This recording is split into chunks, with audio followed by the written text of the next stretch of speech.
আর এইদিকে দেখো, এইদিকে প্রচুর ম্যাঘ করেছে, মনে হচ্ছে এখানে জল হবে। দেখো কি অবস্থা ম্যাঘে। তো হ্যালো বন্ধুরা, কেমন আছো? আশা করি ভালো আছো।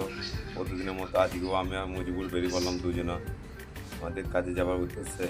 তারপর কিছুক্ষণ জার্নি করার পর চলে এলাম একদম আমাদের বাস স্ট্যান্ডে। আর দেখতেই পাচ্ছি বাস স্ট্যান্ডে দাঁড়িয়ে। আর এইদিকে আমাদের সব টিম আসছে হেঁটে হেঁটে। তারপর উঠতে বলতে বললাম আমাদের বাসে। তারপরে বাসের থেকে সোজা চলে এলাম একদম কাজের জায়গায়। আর এই কাজটাই করবো আজকে আমরা, যেটা বাকি ছিল আগের দিন পৌঁছিলাম ওটা। আর এইদিকে আমাদের বাবা ভাই দেখো R15 করে মহলে বলছে। তারপর কিছুক্ষণ পর আবারও আমাদের পাটাটানা শেষ। আর এইদিকে দেখো বড় ভাই বসাছে তাই। আর এইদিকে আমাদের বাবা ভাই গ্রাউট করছে। তারপর কিছুক্ষণ আবার কাজ করার পর মোটামুটি আমাদের কাজ শেষ, দেখতেই পাচ্ছ। যেটা বাকি ছিল সেটা বুঝিয়ে ফেললাম। আর এইদিকে আমাদের বাবু ভাই মানে ঘুরে ফিরে বেড়াচ্ছে। আর কেমন হয়েছে কাজটা সেটা বলবে তোমরা। কি ছিল। আবার দেখা হচ্ছে পরবর্তী ভিডিওতে।